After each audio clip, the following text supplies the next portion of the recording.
WPIRG, acting in support of students, organized a student march to 141 Columbia Street West. The group of frustrated students started at E5 around 2:40 p.m. Eastern Time. They arrived here at Schembri's offices at around 3 p.m. About 20 to 30 of these students, including their parents who came as far as Toronto, submitted breach of contract letters demanding the termination of their leases and their money back. They're asking for deposits back. They're telling Schembri to walk away from the lease because as of today they have not given a firm date to when students can move in, when tenants can move in.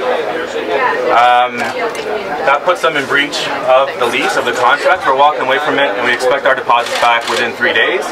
If we don't have them back in 3 days, we'll be taking them to the tenant board, the landlord and tenant board, as well as taking further public action in the campaign, exposing Schembri and the way they're treating Mount Columbia tenants and students at UW and Laurier. Some of these students have been living in hotels as far as 12, with as many as 4 people in one room. After checking into the hotel, I realized that the commute to school was ridiculous. By car it was like 25 minutes. And on top of that, just living out of a hotel for we didn't even know how long, that was just completely unfair. Hotel option just wasn't a choice. We couldn't live with 3 people in one room and couldn't take a shuttle bus every single day. Alex Desono, WPIRG coordinator of Outreach and Research Center, spoke to Imprint about the march.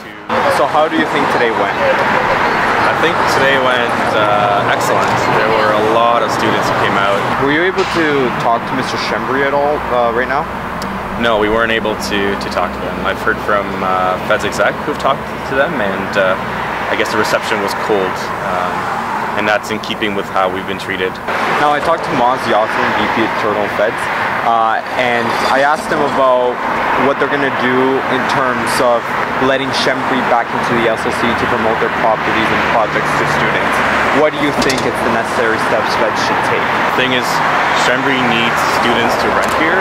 We don't need to rent here. We can take our business elsewhere, and we have other ways of putting pressure on them. Maz Yassin, Fed's VP Internal Affairs, who was present at the march, has paired up with off-campus housing to support the students. One of the things we're trying to do is partnering with off-campus housing, which is a department of the university. They have the expertise in advising students on how they can proceed legally, like in terms of leases, how those things work, and giving them advice. And also, Stefan, who's the VP Education, and I both spoke with the owner of Schembri Properties, Gordon Schembri, and voiced the concern of the students. That's what we've tried to do so far. Imprint attempted to interview Mr. Schembri, who was in the building at the time, but his secretary told us we were trespassing and escorted us out of the building, denying to comment on his whereabouts.